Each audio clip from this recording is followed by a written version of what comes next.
माता पिता ने सिखाया ही नहीं था।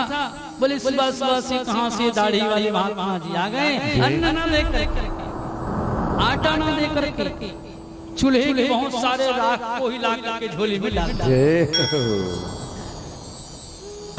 महात्मा जी फिर भी उस भभूति राख को लेकर के वहां से निकल गए। मार्ग में शिष्य ने कहा कि गुरुजी क्षमा चाहते हैं, आप इतने बड़े पहुंचे महात्मा हैं कि आपकी इच्छा मात्र से भी वस्तु प्रकट हो सकती है। आप इच्छा कर दें तो इच्छा मात्र से वस्तु पदार्थ प्रकट हो सकती है, इतनी सामर्थ्यवान है आप। मगर आज आपका इतनी बड़ी अपमान हुई और आपने सहन कर लिया।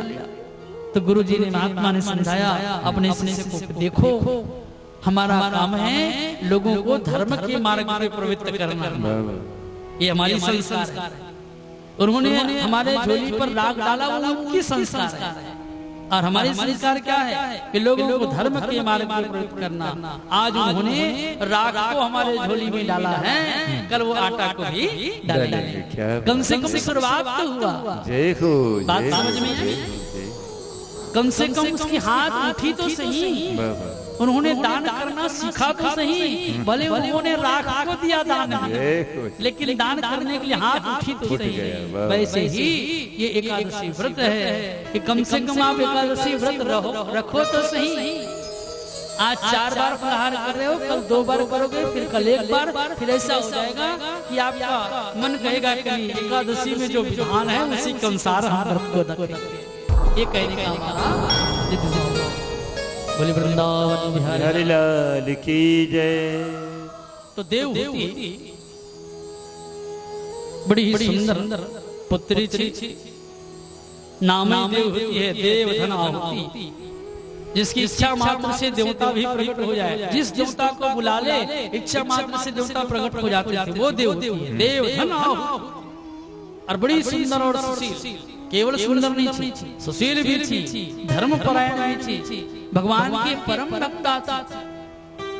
और नित्य ये जो है भागवत महापुराण के दिव्य पारायण करती थी, उसकी चिंतन करती थी, दिव्य शास्त्रों का अवलोकन करती थी, तुलसी मनानी के पौधा में नित्य जल डालती थी, सिर को अर्घ देती थी। और बड़ा दिव्य संस्कारवान वाली है पुत्री थी। मानी सुंदर थी कि सुखदेव स्वामी तो परीक्षित जी से कहते हैं कि ये वैकुंठ लोक में रहने वाले जो माँ लक्ष्मी उनके ही समान सुंदर। किनके समान सुंदर थी? माँ लक्ष्मी के ही समान सुंदर। तो परीक्षित जी महाराज कहे कि महाराज लक्ष्मी के समान ही सुंदर थी। बोले हाँ कि पार्वती के समान। अरे पार्वती के ही समान, लक्ष्मी के समान, सरस्वती के समान, जितने भी जो ये महान देवियां हैं उनके समान सुंदरता की जब बात आती है तो संसार में अलग अलग प्रकार के सुंदरता को प्राप्त किया है जीव और प्राणी मात्र ने। वैसे देवताओं में सुंदरता का अलग अलग स्थान है। मगर सामने तुलसीदास जी का कि संसार में तीनों लोग 14 वर्ग में चाहे कितनों ही क्यों सुंदर क्यों ना रहे, सीता मैया के समान कोई सुंदर नहीं हो सकता। सुंदरता जी सुंदर करई, सुंदर करई, छवि गृह दीप सिखा जीवन, छवि गृह दीप सिखा से बरई, छवि गृह दीप सिखा जीवन, छवि गृह दीप सिखा से बरई। नख से लेकर के सिर के बाल तक माँ सीता सुंदर, इनके समान सुंदर है ही नहीं। ऐसा प्रश्नवाचक कई बार मानस में गोस्वामी जी ने लिखा है कि बड़भागी तो सभी हैं मगर हनुमान सम नहीं बड़भागी, ऐसा भी उन्होंने कहा। और गोस्वामी जी कहते हैं मतलब कहते हैं कि सीता के समान। और वैसे भी सीता कौन है? विष्णु पुराण के अनुसार राघवत सीतायां रुक्मणी कृष्ण जन्मनि। माँ जो लक्ष्मी है वही सीता है, माँ जो लक्ष्मी है वही सीता है। राघवत सीतायां रुक्मणी कृष्ण जन्मनि। त्रेता युग में लक्ष्मी सीता के रूप में आती है और द्वापर युग में रुक्मिणी के रूप में आती है। मगर गोस्वामी जी ने कहा कि सीता के समान न तो लक्ष्मी सुंदर न पार्वती न सरस्वती। तो महापुरुषों ने कहा कि आप ऐसा कैसे कर सकते, क्या प्रमाण है? तो तुलसीदास जी इसका प्रत्युत्तर में कहा कि देखो लक्ष्मी मैया सुंदर तो हैं, मगर लक्ष्मी मैया के भाई हैं मदरा और विष। तो लोग यही कहेंगे ना कि लक्ष्मी मैया सुंदर तो है मगर भाई है इसके मदरा और विष। तो ऐसा कहने मात्र इसकी सुंदरता में कमी आ गई। भाई जहाँ गुणों की बखान की जाए और गुणों की बखान करते करते कहीं उनके एक आध अवगुण को सामने ला दिया जाए तो उसकी गुणवत्ता समाप्त होगी कि नहीं होगी? बिल्कुल। तो ठीक उसी प्रकार से लक्ष्मी की सुंदरता समाप्त। लक्ष्मी में सुंदर तो है मगर उसके भाई मदरा और तो सुंदरता में कमी आ गई। अच्छा ठीक है, सरस्वती का कैसे करो? तो सरस्वती के लिए भी उन्होंने प्रत्युत्तर में कह दिया कि देखो सरस्वती मैया भी बहुत सुंदर। तो देवी चाहे कितनी ही सुंदर क्यों ना हो, बस सरस्वती मतलब बाग में अधिष्ठात्री देवी। जय हो प्रभु, जय हो। ये वाणी की देवी है सरस्वती, सबके जीवा में वास करती है। तो देवी चाहे कितनी ही सुंदर क्यों ना हो, अगर वो ज्यादा बोलती है तो सुंदरता वहीं समाप्त। क्या बात, क्या बात। लोग यही नहीं कहेंगे बिल्कुल कि अमुक घर के बहू तो बड़े सुंदर है, तो दूसरे व्यक्ति भी तो ये कहेगा ना कि हाँ अमुक घर की बहू बहुत सुंदर है मगर बोलती ज्यादा है। तो सुंदरता समाप्त।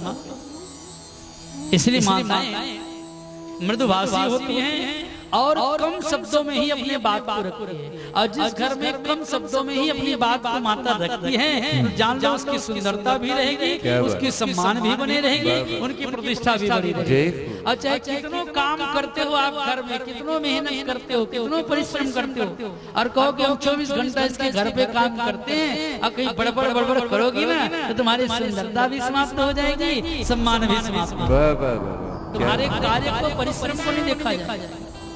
आज तुम कुछ भी नहीं करोगे, कम काम नहीं करोगे ना, तो कम मेहनत, कम परिश्रम, कम काम करने के बाद भी अगर सम्मान चाहते हो तो कम बोलो, धीरे धीरे तो तुम्हारी सम्मान बनी रहेगी।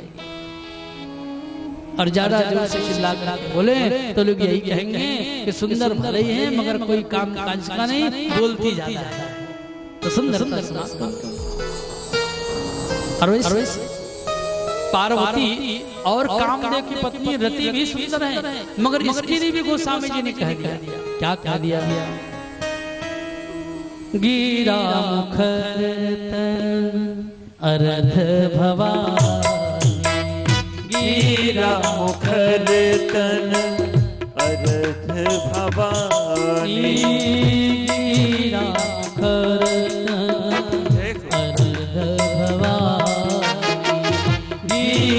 मुखर तन अरध भवानी, रतिमति दुखित रतिमति दुखित रथपति जानी। गिरा मुखर तन अरध भवानी, जय हो प्रभु। रतिमति दुखित अतन पति जानी। जय हो। माँ पार्वती सुंदर तो है मगर आधा ही सुंदर है, आधा तो भगवान शिव सुंदर है, क्योंकि भगवान कौन है? अर्धनारीश्वर, और अर्धनारीश्वर में आधा पार्वती है और आधा शिव है, तो आधा ही सुंदर है, पूरा सुंदर नहीं। और रति मैया तो रतिमति दुखित अतन पति जानी। माँ चाहे कितनों ही सुंदर क्यों ना हो, अगर उसकी श्रृंगार ना हो तो माँ की सुंदरता समाप्त हो जाती है। कामदेव के चले जाने के बाद रति मैया की श्रृंगार चली गई और कोई भी व्यक्ति जो है दुखी अवस्था में कभी सुंदर दिखाई नहीं रही। तो रति मैया दुखी है, इसलिए सुंदर। इसलिए गोस्वामी जी ने कहा कि सीता मैया के समान कोई सुंदर संसार में है ही नहीं। सुंदरता जे सुंदर करई, अच्छा विग्रह दीप सिखा जी। इसलिए वैसी सुंदर है मैया देवहूति। आज देवहूति के लिए योग्य वर नहीं मिल रही है। मनोज जी परेशान है, उन्होंने ब्रह्मा जी से निवेदन किया, ब्रह्मा जी ने भगवान नारायण से निवेदन किया जैसे हम लोग सबसे निवेदन करते हैं ना कि भाई हमारे यहाँ एक पुत्री है, कोई योग्य वर मिले तो बताना। तो ये बात भगवान तक भी पहुंच गई। उसी पावन काल में एक कर्दम नामक ऋषि जो ब्रह्मा की छाया से उत्पन्न थे, कि वो कर्दम नामक ऋषि ने अंगूठे के बल पर खड़े होकर के 10,000 वर्ष तक से तपस्या किया। कितने? 10,000 वर्ष। और 10,000 वर्ष तक से तपस्या करके उन्होंने कठोर तप के द्वारा भगवान श्री नारायण को प्रसन्न कर लिया। भगवान सीधे ही प्रकट हुए। बोली नारायण भगवान की जय हो। भगवान जब देखे तो कहे बाहर मुझे प्राप्त करने के लिए तुमने कितनी कठोर तपस्या की है। स्वयं भगवान द्रवित हुए। भगवान के नेत्रों से अश्रु बूंद टपका। तो उसी अश्रु बूंद से बिंदु सरोवर नामक तीर्थ की जो है प्राप्त हो। बोली नारायण भगवान की जय। भारतवर्ष में कितने सरोवर हैं? तो बोले 5 सरोवर हैं। बिंदु सरोवर, नारायण सरोवर, पंपा सरोवर, पुष्कर सरोवर और मान सरोवर। ये 5 सरोवर। तो बिंदु सरोवर भगवान के स्वरूप। बिंदु सरोवर एक तीर्थ है। क्या है? तीर्थ है। अपने माताओं की यदि आपको श्राद्ध करानी है, जैसे माता पिता दोनों के श्राद्ध कराने के लिए आप गया जाते हो, तो वैसे मातृ श्राद्ध के लिए जितने हमारे माता है, माता मही है और